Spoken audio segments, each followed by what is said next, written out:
एक दिन संत गरीबदास जी गांव छुड़ानी जिला झज्जर वाले किसी कार्यवश घोड़े पर सवार होकर जींद जिले में किसी गांव में जा रहे थे। मार्ग में गांव मालखेड़ी जिला जींद के खेत थे। उन खेतों में से घोड़े पर बैठकर जा रहे थे। गेहूं की फसल खेतों में खड़ी थी। घोड़ा रास्ता छोड़कर गेहूं की फसल के बीचा बीच चलने लगा।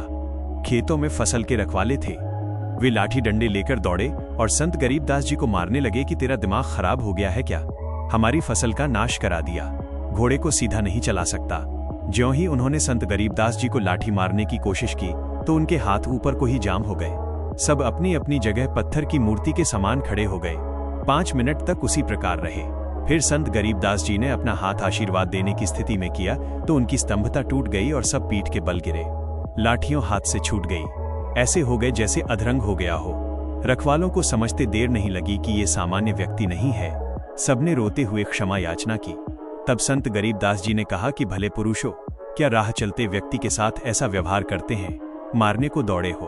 पहले तो ये जानना चाहिए था कि किस कारण से घोड़ा फसल के बीच में ले गए हो। वे किसान बोले, अब बताइए जी, घोड़ा किस कारण से फसल में चला गया था? संत गरीबदास जी ने पूछा कि इस खेत में इस फसल से पहले क्या बीज रखा था? उन्होंने बताया कि ज्वार बोई थी। उससे पहले क्या बोया था? उन्होंने बताया कि तंबाकू बीजा था। संत गरीबदास जी ने बताया कि उस तंबाकू की बदबू अभी तक इस खेत में उठ रही है। उसकी बदबू से परेशान होकर मेरा घोड़ा रास्ता त्याग कर दूर से जाने लगा। उस तंबाकू को आप पीते हो, आप तो पशुओं से भी गए गुजरे हो। सुन लो ध्यान से, इसके बाद इस गांव में कोई व्यक्ति हुक्का नहीं पिएगा, तंबाकू सेवन नहीं करेगा। यदि आज्ञा का पालन नहीं हुआ तो गांव को बहुत हानि हो जाएगी। उस समय तो सबने हौ कर दी। संत के चले जाने के पश्चात बोले कि भर ले न हुक्टी। जब होकटी छोटा हुक्का भरने लगे तो हाथ से चिलम छूटकर फूट गई। दूसरी होकटी की चिलम लाए, वो भी हाथ में ही चूर चूर हो गई। खेत में जितनी होक्की थी सब टूट गई। चिलम्मी फूट गई। रखवाले डर गए कि उस संत की लीला है। गांव गए तो गांव के सब हुक्के टूट गए, चिलम फूट गई। पूरे गांव में हड़कंप मच गया। भय का वातावरण हो गया। रखवाले गांव में आए तो कारण का पता चला।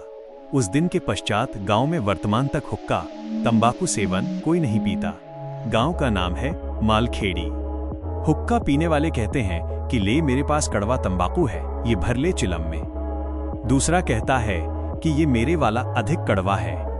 संत गरीबदास जी ने बताया है कि मृत्यु के उपरांत यम के दूत उस कड़वा तंबाकू पीने वाले के मुख में मूत देते हैं। कहते हैं कि तू अधिक कड़वा तंबाकू पीना चाहता था, ले प्यारे, कड़वा मूत पी ले। मूत्र की धार उसका मुख खोलकर मुख में लगाते हैं। संत गरीबदास जी ने ये तो एक लीला करके बुराई छुड़ाई थी। ज्ञान से जो प्रभाव पड़ता है वो सदा के लिए बुराई छुड़ा देता है। ज्ञान सत्संग से होता है। सत्संग सुनने की रुचि पैदा करो। सत्संग सुनो। निवेदन, उपरोक्त बुराई सर्वथा त्याग दें। इससे जीवन का मार्ग सुहेला हो जाएगा।